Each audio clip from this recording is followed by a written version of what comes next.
ആമേൻ, പാപം ചെയ്ത് കൂട്ടായ്മയിൽ നിന്ന് അകന്നുപോയ മനുഷ്യനെ ആമേൻ ആ സ്വസ്ഥതയിലേക്ക് പ്രവേശിപ്പിക്കുവാനാ കർത്താവ് ശബ്ബത്ത് ഒരുക്കിയത്.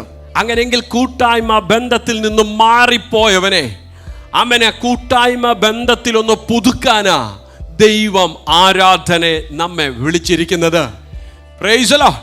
ഈ കൂട്ടായ്മയിൽ വരുമ്പോൾ ആമേൻ ആദ്യത്തെ ആമേൻ സൺഡേ സ്കൂൾ നടക്കുമ്പോൾ ആദ്യം വന്ന് അപ്പനോടൊന്ന് നിരപ്പ് പ്രാപിക്കാൻ, അപ്പാ കഴിഞ്ഞ ആഴ്ച എൻ്റെ ജീവിതത്തിൽ എൻ്റെ നോട്ടത്തിൽ ഒത്തിരി കുറവ് പറ്റിയിട്ടുണ്ട്, എൻ്റെ ചിന്തകൾ ഒത്തിരി കുറവുകൾ സംഭവിച്ചു, ആകാത്തത് ഞാൻ സംസാരിച്ചു, ആകാത്തത് ഞാൻ പ്രവർത്തിച്ചു, എന്നോട് ക്ഷമിക്കണമേ എന്നൊന്ന് പറയുവാൻ, ആ ചങ്കിലെ ചോരയിൽ എന്നെ ഒന്ന് കഴുകണമേ എന്നൊന്ന് സമർപ്പിക്കുവാൻ, നാം അങ്ങനെ ഒന്ന് സമർപ്പിച്ച് ഇരിക്കുമ്പോൾ ഇവിടെ പ്രാർത്ഥിച്ച് തുടങ്ങുന്നതിന് മുമ്പേ ദൈവസാന്നിധ്യം അങ്ങ് ഇറങ്ങി. കാരണം എന്താ? ശുദ്ധീകരണത്തിന് വേണ്ടി നാം ഒരുക്കപ്പെട്ടു.